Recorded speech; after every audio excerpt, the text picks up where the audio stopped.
கிறிஸ்துவில் அன்பானவர்களே, இயேசு கிறிஸ்துவின் நாமத்திலே உங்களை வாழ்த்துகிறேன்.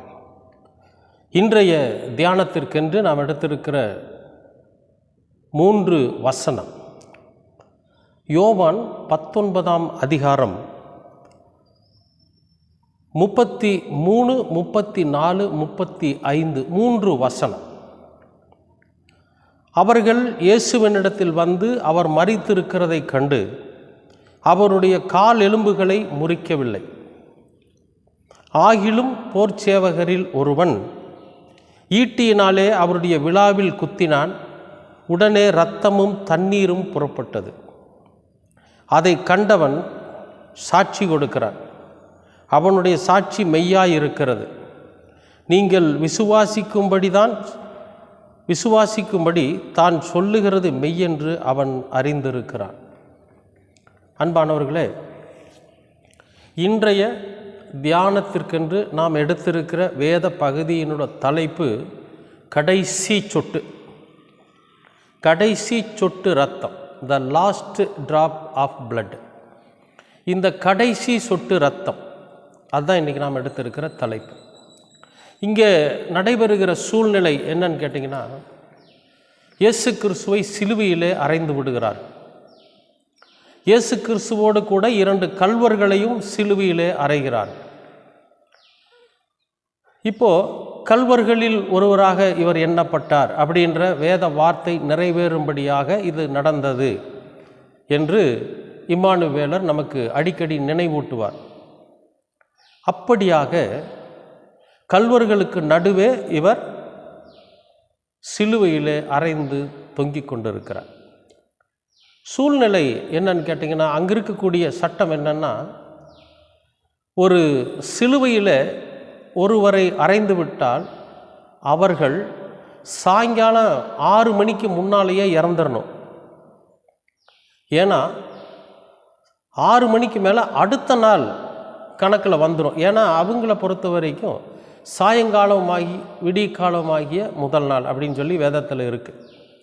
அப்போ நாம் எப்படி விடியற்காலத்தில் எந்திரிச்சோடனே புதிய ஒரு நாளை கணக்கெடுக்கிறோமோ, அதுபோல் மாலை சூரியன் அஸ்தமித்த உடனே அவர்கள் ஒரு நாளை கணக்கிடுவார்கள். அப்படி ஒரு சூழ்நிலையில் சாயங்கால நேரத்தில் அந்த சரீரமானது சிலுவையிலே தொங்கிக் கொண்டு இருக்கக்கூடாது, இறந்துடணும். அதுக்குள்ளே அவங்க இறக்கிடணும். 2வது, இயேசு கிறிஸ்துவையும் மற்ற சீசர்களையும் மற்ற கல்வர்களையும் சிலுவையில் அடித்த நாள் ஆயத்த நாள், அதாவது வெள்ளிக்கிழமை. சனிக்கிழமை ஓய்வு நாளாக இருக்கிறபடியினால எந்த காரணத்தை கொண்டும் சிலுவையில் அவங்க மறந்து கூட தொங்க விட்டுறக்கூடாது. அதனால் அவங்க என்ன பண்ணுறாங்கன்னா, ஒருவேளை சிலுவையில் தண்டிக்கப்பட்டவர்கள் சாகலைன்னா இந்த முழங்காலுக்கு கீழே முன்னுகம், குதிரை நுகம்னு சொல்லுவாங்க, முழங்காலுக்கு கீழே இருக்கக்கூடிய அந்த எலும்பு இருக்குது பாருங்கள், அதை அடித்து உடைப்பாங்க. அடித்து உடைச்ச உடனே உயிர் போயிடும். அந்த மாதிரியான ஒரு சூழ்நிலை, அதுதான் அங்கே இருக்கிற சட்டம். இப்போ அவங்க என்ன பண்ணுறாங்க, இயேசு கிறிஸ்துவையும் மற்ற கல்வர்களையும் சிலுவையில் தொங்கிட்டு இருக்கிறப்போ சாயங்கால நேரம் ஆயிரும். மாலை நேரம் ஆன உடனே அவங்க என்ன பண்ணுறாங்க, அந்த மாலை நேரத்தில் இது நமக்கு சரீரம் சிலுவையில் தொங்கி கொண்டு இருக்கக்கூடாதுல்ல. அதனால் இவங்க என்ன பண்ணுறாங்க, எல்லாரும் அந்த 3 பேரையும் பார்க்குறாங்க. இப்போ இந்த கல்வர்கள் 2 பேருடைய கால் எலும்பை உடைக்கிறாங்க. உடைச்சோன்னு அவங்க கூக்குரலிட்டு அழுது புலம்பி சத்தம் போட்டு செத்து போயிடுறாங்க. இவரை பார்க்குறப்ப இவர் இறந்துடுறார். இயேசு கிறிஸ்து சிலுவையில் இறந்து தொங்கிட்டு இருக்கார். நீதிமான்களுடைய எலும்பு முறிக்கப்படுவதில்லை என்கிற இம்மானுவேலருடைய வார்த்தை நிறைவேறும்படியாக அது நடந்தது அப்படின்னு சொல்லி வேதத்தில் எழுதியிருக்கு. அப்போ இவர் ஒரு நீதிமானாக இருக்கிறதுனால இவருடைய எலும்பு முறிக்கப்படுவதற்கு முன்பாகவே இவர் மரித்து விடுகிறார், இறந்துடுறார். இப்போ இவங்க போய் பார்க்குறாங்க, இயேசு கிறிஸ்து இறந்துறார். அப்பையும் அதுக்குள்ளே இருக்கிற ஒருத்தன் என்ன பண்ணுறான், ஒரு ஈட்டியை எடுத்து இந்த விழா எலும்பில் குத்துறான். அப்போ விலா எலும்பு தொலைச்சிக்கிட்டு போகுது, இரத்தமும் தண்ணீரும் வந்தது. அது மட்டும் இல்லை, இந்த இரத்தமும் தண்ணீரும் வந்ததை கண்டு அவன் என்ன பண்ணுறான், சாட்சி சொல்கிறான். இவர் இறந்துட்டார், முதல்ல இறந்துட்டார், ஆனாலும் நான் விழாவில் குத்தினேன், ரத்தமும் தண்ணீரும் வந்துச்சு அப்படின்னு சொல்லி சாட்சி சொல்கிறார். நீங்கள்லாம் நம்புங்க, நீங்கள் விசுவாசிக்கும்படியாக நான் சொல்வது மெய்தான் அப்படிங்கிறான். சரி, இப்போ இந்த விழாவில் குத்தின உடனே ரத்தமும் தண்ணீரும் வந்துச்சு பார்த்தீங்களா, அதுதான் அந்த ரத்தம் தான் கடைசி சொட்டு ரத்தம். எதுக்காக நான் இதை சொல்கிறேன்னு கேட்டிங்கன்னா, இவருடைய ரத்தம் முழுமையாக இந்த பூமியில் சிந்தப்படணும். இயேசு கிறிஸ்துவின் ரத்தம் சகல பாவங்களையும் நீக்கி நம்மை சுத்திகரிக்கும். 1 யோவான் 1:7 சொல்கிறார், நான் உங்களுக்காக என் ரத்தம் சிந்த வந்திருக்கிறேன், என்னுடைய பரிசுத்த ரத்தம் உங்களுக்காக சிந்தப்படும். அப்போ ரத்தத்தை சிந்தி நம்முடைய பாவத்தை கழுவ வேண்டும் என்பதற்காகவே அவர் இந்த உலகத்துக்கு வந்திருக்கார். சரி, இப்போ அவரை என்ன பண்ணினாங்க, சவுக்கில் அடித்தாங்க 40 அடி. சவுக்கில் அடித்தப்போ உடம்பெல்லாம் ரணகலமாகி அப்படி ரத்த கரையினால் உடம்புல இருக்கிற ரத்தமெல்லாம் பீறிட்டு வெளியே வந்துச்சு. அப்போ எல்லாம் ரத்தம் வெளியே போகுது. அப்போ உடம்புக்குள்ள மேற்பகுதியில் இருக்கக்கூடிய எல்லா நரம்புகளும் நரம்புகள் இருக்கக்கூடிய ரத்தமெல்லாம் வெளியே போகுது. தலையில் முள்முடியை வச்சு அழுத்துறாங்க. இந்த முற்கள் தலையில் ஏறி காயப்படுத்தி தலையில் இருக்கக்கூடிய ரத்தமெல்லாம் வெளியே போகுது. இப்போ அவர் சிலுவையை தூக்கிட்டு நடக்க சொல்கிறாங்க. சிலுவையை தூக்கிட்டு நடக்கிறார். சிலுவையை தூக்கிட்டு நடக்க நடக்க நடக்க உடம்பு சூடாகும். ஏன்னா ஒரு எடையை தூக்கிட்டு நடக்கணும் இல்லையா.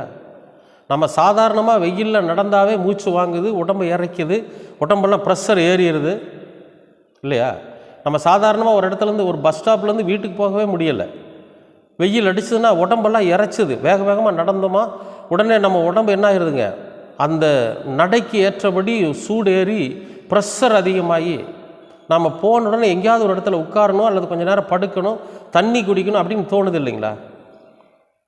அப்போ அவ்வளோ எடையுள்ள சிலுவையை தூக்கிட்டு ஏற்கனவே உடம்பெல்லாம் ரத்தம் வெளியே பீரிட்டு இருக்கிற அந்த சூழ்நிலையில் அந்த சிலுவையை தூக்கி கொண்டு நடக்கிற போது அவருடைய உடம்பு எப்படி சூடாக இருக்கும், எவ்வளவு அவருக்குள்ளே இருந்து ப்ரெஷர் அதிகமாக இருக்கும், எப்படி ரத்தங்கள் பீரிட்டு வெளியே வந்திருக்கும், இதெல்லாம் அங்கே நடக்குது. ஏதோ சாதாரணமாக சிலுவையை தூக்கிட்டு நடந்தார் அப்படின்னு நம்ம சொல்லிடுறோம். ஆனால் அங்கே நடந்திருக்கிற சூழ்நிலையை நம்ம யோசித்து பார்க்கணும். சிலுவையை தூக்கிறதுக்கு முன்னால் சவுக்கில் அடிக்கிறாங்க. சவுக்கில் அடித்து உடம்பில் இருக்கிற ரத்தமெல்லாம் வெளியே வருது. அதுக்கப்புறம் தலையில் முள்முடியை வச்சு அழுத்துறாங்க. நீ யூதர்களுக்கு ராஜான்னு சொல்லி கேலி பண்ணுறாங்க. வெள்ளை அங்கியை கழட்டிட்டு சிகப்பு நிற அங்கியை, ஏன்னா ஏன் சிகப்பு நிற அங்கியை போட்டாங்க தெரியுமா, இவர் உடம்புலேருந்து வரக்கூடிய ரத்தம் வெள்ளை அங்கியை போட்டிருந்தாங்கன்னா அங்கேயே சிகப்பாயிருக்கும். அங்கே மக்கள் மத்தியில் ஒரு பரிதாபம் ஏற்பட்டிருக்கும். ஆனால் சிகப்பு அங்கியை போட்டால் உடம்புலேருந்து வரக்கூடிய ரத்தம் அந்த அங்கியில் நனைஞ்சாலும் ரத்தம் வர்ற மாதிரி தெரியாது. அதுக்காகத்தான் அவங்க சிகப்பு நிற அங்கியை போட்டாங்க. போட்டு தூக்கிட்டு வர வைக்கிறாங்க. தூக்கிட்டு வர வர வர வர உடம்புல இருக்கிற ரத்தமெல்லாம் வெளியே வரும். இப்போ கொல்கத்தா மலைக்கு வந்தாச்சு, கபலஸ்தலத்துக்கு வந்தாச்சு. வந்ததுக்கப்புறம் சிலுவையை கீழே போட்டு சிலுவைக்கு மேலே இவரை படுக்க வச்சு 2 கையிலையும் ஆணி வச்சு அடிக்கிறாங்க. மீதி இருக்கிற ரத்தமும் அது வழியாக வெளியே போகுது. காலில் 2 காலையும் ஒரு கால் மேலே ஒரு கால் வச்சு அடி ஒரு பெரிய ஆணி எடுத்து அடிக்கிறான். இப்போ சவுக்கில் அடித்தப்பவும் ரத்தம் வெளியே போயிடுச்சு, முள்முடி அழுத்தினப்பவும் ரத்தம் வெளியே போயிடுச்சு, கையில் ஆணிகள் அடித்தப்பவும் ரத்தம் வெளியே போயிடுச்சு. கடைசியாக உடம்பில் இருக்கிற எல்லா ரத்தமும் கீழே இறங்குறப்போ காலில் ஆணி அடித்தப்பவும் ரத்தம் வெளியே போயிடுச்சு. எல்லா ரத்தமும் வெளியே போயிடுச்சு, ரத்தம் சுண்டிடுச்சு, எல்லாமே போயிடுச்சு. உடம்புல கொஞ்சம் கூட ரத்தம் இல்லை, உயிர் போயிடுச்சு. உடம்புல இருக்கிற எல்லா ரத்தமும் வெளியே போன உடனே இருதயத்துக்கு போகிறதுக்கு ரத்தம் இல்லாததுனால இருதயம் நின்று போகுது, உயிர் பிரிஞ்சிருது. இப்போ அவர் உயிர் பிரிந்த உடலாய் அங்கே தொங்கிக் கொண்டு இருக்கிறார். அப்படி தான் வேதத்தில் இருக்கு. இவன் போகிறப்ப அவரோட உயிர் போயிடுச்சு. ஆனாலும் இவன் என்ன பண்ணுறான், விழாவில் குத்துறான் பாருங்க. குத்துணுன்னா ரத்தமும் தண்ணீரும் வந்துச்சு. எப்படி வந்துச்சு அப்படின்னா, இந்த விழா எலும்பு இருக்குது இல்லைங்களா, இந்த விழா எலும்பு வரி வரியாக இருக்கும். ஒரு எலும்புக்கு நடுவில் சின்ன ஒரு சதையினால் அப்படியே அது இணைக்கப்பட்டிருக்கும். இப்போ இந்த விழாவுக்குள்ளே என்ன இருக்குது தெரியுங்களா, ஈரல் இருக்கும். ஈரல் இருக்கும். இந்த ஈரலுக்குள்ள மனிதன் இறந்ததற்கு பிறகும் ரத்தம் இருக்கும். காமால வந்துருச்சுன்னு வச்சுங்களேன், அந்த ஈரலெல்லாம் கருன்னு புழுத்து போயிடும். கடைசியில் பாருங்கள், அந்த முகனில் அப்படியே ரத்தம் சொட்டு சொட்டாக அப்படியே சொட்டு விழுகிற மாதிரி நிற்கும். அது வரைக்கும் அந்த ரத்தம் இருந்தால் கூட காமாலையில் இருக்கிறவனை காப்பாற்றிடலாம். ஆனால் அந்த கடைசி சொட்டு ரத்தமும் கருப்பாயிருச்சுன்னு வச்சுங்களேன், காமாலையில் கெட்டு போயிடுச்சுன்னா அவனை காப்பாற்ற முடியாது. இன்னும் சில பேர் பாருங்கள், ஈரல் ரொம்ப கெட்டு போச்சுன்னா வேறொருவருடைய ஈரல் எடுத்து அந்த இரத்த பகுதியை அறுத்து இதில் வைப்பாங்க. வச்ச உடனே அவங்க மறுபடியும் உயிர் பெற்றுவாங்க. அந்த ஈரல் புதுமை அடைஞ்சிடும். ஏன்னா ஈரலுக்கு மட்டும்தான் அந்த சக்தி இருக்குது, ரத்தத்தை சேமித்து வைக்கக்கூடிய சக்தி. இப்போ உடம்பில் இருக்கிற ரத்தம், இருதயத்தில் இருக்கிற ரத்தம், நரம்புகளுக்குள்ளே இருக்கிற எல்லா ரத்தமும் போயிருச்சு, உயிர் போயிடுச்சு. ஆனால் இவருடைய கடைசி சொட்டு ரத்தம் வரை இந்த பூமியில் சிந்தப்படணும். அதுதான் அந்த கடைசி சொட்டு ரத்தத்தை சிந்தனப்ப கூட அதிலிருந்து கூட கொஞ்சம் பேர் பாவத்திலிருந்து விடுவிக்கப்படுவார்கள். அந்த 2 சொட்டு ரத்தமோ 4 சொட்டு ரத்தமோ அவரோட சரீரத்தோட சரீரமாக இருந்து கெட்டு போகிறதுக்கு அதுக்கு அனுமதிக்கலை. பிதாவுடைய திட்டம் என்னன்னு கேட்டிங்கன்னா, இயேசு கிறிஸ்துடைய ரத்தம் ஒரு சொட்டு கூட இருக்கக்கூடாது, எல்லாம் இந்த பூமியில் சிந்தப்படும். தேவனுடைய ராஜ்யத்தை சுதந்தரிக்க வேண்டும் என்றால் ரத்தம் இருக்கக்கூடாது. மாமிசமும் இரத்தமும் தேவனுடைய ராஜ்யத்தை சுதந்தரிக்காது என்பது இம்மானுவேலருடைய வார்த்தை. அப்போ இந்த ஈரலுக்குள்ளே தான் அந்த ரத்தம் இருக்கும். நீங்கள் சாதாரணமாக கறிக்கடையில் போய் பாருங்கள், ஆட்டுக்கறி கடையிலையோ மாட்டுக்கறி கடையிலையோ பாருங்கள், ஈரல் வச்சுருப்பாங்க. அந்த ஈரல் துடிச்சிக்கிட்டே இருக்கும். செத்து ரொம்ப நேரம் ஆயும் அறுத்து வெளியே போட்டிருப்பாங்க, அது வரைக்கும் ஈரல் அப்படி துடிக்கும். அதில் ரத்தம் அப்படியே கசிஞ்சிக்கிட்டு இருக்கும். ரத்தமெல்லாம் போனதுக்கு பிறகு அது அப்படியே லேசாக நீர் விடும், தண்ணி விடும். ஈரலுக்கு தான் அந்த தன்மை இருக்குது. அப்போ இந்த விழாவில் குத்துனவன் விழாவில் குத்தல, விழாவுக்குள்ளே இருக்கக்கூடிய ஈரலை குத்துறான். எப்படிங்க? விழாவில் ரத்தம் இல்லை, எல்லா ரத்தமும் முதலே சிந்தியாச்சு. இப்போது கடைசி சொட்டு ரத்தம் ஈரலில் இருக்குது. ஈரலில் குத்துறான். குத்துன உடனே அது ஈரலை கிழிக்குது, அதுக்குள்ளே இருந்த ரத்தமும் வெளியே வருது. ஆமென், அல்லேலூயா. அதுக்குள்ளே இருக்கக்கூடிய கடைசி சொட்டு ரத்தம் வெளியே வருது. இனி அந்த உடம்புல எங்கேயுமே ரத்தம் இல்லை அப்படிங்கிற சாட்சியாக தண்ணீர் வெளியே வருது. இனி உங்களுக்காக சிந்தப்படுவதற்கு என்னுடைய சரீரத்தில் ஒன்றுமே இல்லை. இந்த சரீரத்தில் அவர் இறந்தும் ரத்தம் சிந்தினார், அதுதான் உண்மை. இயேசு கிறிஸ்து இறந்ததற்கு பிறகும் அவருடைய ரத்தம் பாவிகளுக்காக சிந்தப்பட்டது, கடைசி சொட்டு ரத்தம். அன்பானவர்களே, நீங்கள் நல்லா கவனித்து பாருங்கள், வேதத்தை கூர்ந்து கவனித்து வாசித்து பாருங்கள். அவர் இறந்ததற்கு பிறகு, உயிரோடு இருக்கிறப்ப இல்லை, அவர் மரித்ததற்கு பிறகு. அங்கே சாட்சி சொல்கிறான், நான் போய் பார்க்குறப்ப அவர் இறந்துட்டார், அதனால நான் அவர்களுடைய எலும்பை முறிக்கவில்லை அப்படிங்கிறார். இதை பார்த்துக்கிட்டு இருந்த ஒரு சேவகன் தன்னுடைய கையில் இருக்கக்கூடிய ஈட்டியில் குத்துறான். அந்த உடம்புல எங்கேயுமே ரத்தம் கிடையாது. அங்கே ஈரலுக்குள்ளே தேங்கி இருந்த ரத்தமும் வெளியே வருகிறது. இப்போ அங்கேயும் ரத்தம் கிடையாது. இந்த ரத்தமும் உங்களுக்காக நமக்காக சிந்தி முடித்தாகிவிட்டது என்பதற்கு சாட்சியாக தண்ணீர் வழிகிறது. நீர் பூத்து அங்கே நீர் வெளியே வருகிறது. இரத்தமும் தண்ணீரும் வருகிறதை பார்த்து, அன்பானவர்களே, எவ்வளவு அற்புதமான ஆண்டவர் பாருங்கள். தான் உடம்புல ஒரு சொட்டு ரத்தத்தை கூட வச்சுக்கல. இறந்ததற்கு பிறகு, நல்லா கவனிங்க, இறந்ததற்கு பிறகு சடலமாய் அவர் தொங்கிக் கொண்டிருக்கிற போது கூட நமக்காக சிந்தப்பட்ட இரத்தம் கடைசி சொட்டு இரத்தம். எவ்வளவு அற்புதம் பாருங்க. இதை உணர முடிகிறதா நம்மளால? இதுக்காக நம்ம என்ன கைமாறு செய்ய முடியும்? சிந்திச்சு பாருங்க. மரித்தும் நமக்காக அவருடைய கடைசி இரத்தம் சிந்தப்பட்டது, அதற்காக நாம் என்ன கைமாறு செய்ய முடியும் என்பதை நாம் யோசிக்கணும். பணமா, பொருளா, ஐஸ்வர்யமா, எதனால நாம் அவரை திருப்திப்படுத்த முடியும்? அவர் மீது அன்பு செலுத்துகிறதுனால மட்டும்தான் திருப்திப்படுத்த முடியும். அவருடைய வார்த்தைக்கு கீழ்ப்படிவதனால் மட்டும்தான் அவரை திருப்திப்படுத்த முடியும். அவருடைய வார்த்தைகளின்படி நம்முடைய வாழ்க்கையை நாம் பயணிக்கிற போது தான் அதற்கு அவரை நாம் மகிமைப்படுத்த முடியும், அவரை திருப்திப்படுத்த முடியும். கடைசி சொட்டு இரத்தம் எவ்வளவு அற்புதமான இரத்தம் பாருங்க. அது இறந்ததற்கு பிறகும் உங்களுக்காக எனக்காக இரத்தம் சிந்தின என் தேவன் இயேசு கிறிஸ்து. பிரியமானவர்களே, இந்த கடைசி சொட்டு இரத்தம் அநேகருடைய வாழ்க்கையில சாட்சியாக மாறினது. ஏன்னா அவரை குத்தனவனே சாட்சி சொல்றான் பாருங்க. அவரை குத்தனவனே சாட்சி சொல்றான், நீ அங்க உடம்புல ஒண்ணும் இல்லை, உடம்புல ரத்தம் எங்கேயுமே கிடையாது. கடைசி சொட்டு ரத்தம், அதுக்கு பின்னால தண்ணி வந்துச்சு. பிரியமானவர்களே, நாம் எதை கொடுக்க போகிறோம்?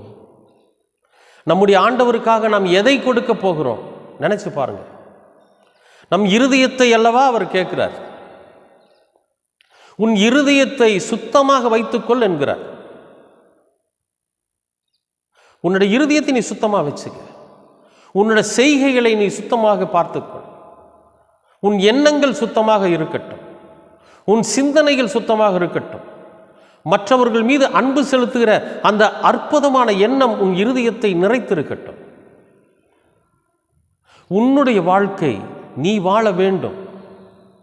அது உண்மையுள்ள வாழ்க்கையாக இருக்க வேண்டும். அது பரிசுத்தமுள்ள வாழ்க்கையாக இருக்கணும். உன்னால யாரும் பாதிக்கப்படக்கூடாது. ஒருவேளை அந்த கடைசி சொட்டு ரத்தம் அந்த சரீரத்துக்குள்ள இருந்திருந்ததுன்னா அந்த ரத்தம் வீணாய் போயிருக்கும். அந்த கடைசி சொட்டு ரத்தம் கூட ஒரு சிலருடைய பாவத்தை கழுவும் என்கிற அந்த மிகப்பெரிய ஒரு அற்புதமான தியாகத்தை என் கர்த்தர் மரித்தும் செய்திருக்கிறார். இறந்ததுக்கு பிறகு அவருக்கு நாம் கொடுக்க வேண்டியதெல்லாம் நம்முடைய இருதயத்தை, நம்முடைய எண்ணங்களை, நம்முடைய செயல்களை, நம்முடைய வாழ்க்கையை. அன்பானவர்களே, இன்றைக்கும் கர்த்தர் கண்ணோக்கி பார்த்து கொண்டிருக்கிறார். நம்முடைய வாசல் அண்டையில் நின்று கொண்டிருக்கிறார் என்பதுதான் உண்மை. இந்த குத்தனவனே சாட்சியாக மாறிட்டான். நாம மாறுவதற்கு ஏன் தாமதம்? நாம சாட்சியாக மாறுறதுக்கு எதனால நாம தாமதப்படுறோம்? உலக இச்சைகளினால தானே, பொருளாசையினால் தானே, விபச்சார மயக்கத்தினால தானே. இதனால தானே நம்ம அவருக்கு சாட்சியாய் மாறுவதற்கு மறுக்கிறோம், தாமதிக்கிறோம். நியாயத்தீர்ப்பின் நாட்கள் சமீபம். ஆண்டவருடைய வருகை சமீபம். அன்பானவர்களே, என் சரீரத்தில் ஒரு சொட்டு ரத்தம் கூட இல்லாமல், என் கடைசி சொட்டு ரத்தம் கூட இந்த பூமியிலே சிந்தப்பட்டதே, இன்னும் நீங்கள் மாறவில்லையா என்ற இயேசு கிறிஸ்துவின் கேள்விக்கு பதில் நம்மிடத்தில் இருக்கிறது. பதில் உங்களிடத்தில் இருக்கிறது, என்னிடத்தில் இருக்கிறது. சரியான பதிலை சொல்ல நாம் நம்மை தகுதிப்படுத்துவோம். கர்த்தர் உங்களை ஆசீர்வதிப்பார். அன்பின் பரலோக தெய்வமே, உம்முடைய கடைசி சொட்டு ரத்தம் கூட உம்முடைய சரீரத்தில் இல்லை ஆண்டவரே. நீர் மரித்ததற்கு பிறகும் எங்களுக்காக சிந்தின ரத்தம், நீர் மரித்ததற்கு பிறகும் எங்களுக்காக சிந்தப்பட்ட உம்முடைய கடைசி சொட்டு ரத்தம் எங்களை முழுமையாய் மாற்றுகிறது ஆண்டவரே. எங்கள் பாவ வழிகளிலிருந்து எங்களை மாற்றுகிறது, எங்களுடைய துன்மார்க்கத்திலிருந்து எங்களை மாற்றுகிறது. அப்பா, நீர் வருகிற நாட்களில் உம்முடைய கேள்விகளுக்கு சரியான பதில் சொல்ல நீர் எங்களுக்கு கிருபை பாராட்டும். இந்த காணொளியை பார்க்கிற ஒவ்வொருவருடைய குடும்பமும் கர்த்தரால் ஆசீர்வதிக்கப்படட்டும். உம்முடைய இரக்கமும் மேன்மையும் என்றென்றைக்கும் எங்களோடு கூட இருக்கட்டும். எங்களுக்காக கடைசி சொட்டு இரத்தத்தையும் சிந்தின உம்முடைய திருக்குமாரனாம் இயேசு கிறிஸ்துவின் பலியாய் கேட்கிறோம் நல்ல பிதாவே. ஆமேன், ஆமேன், ஆமேன்.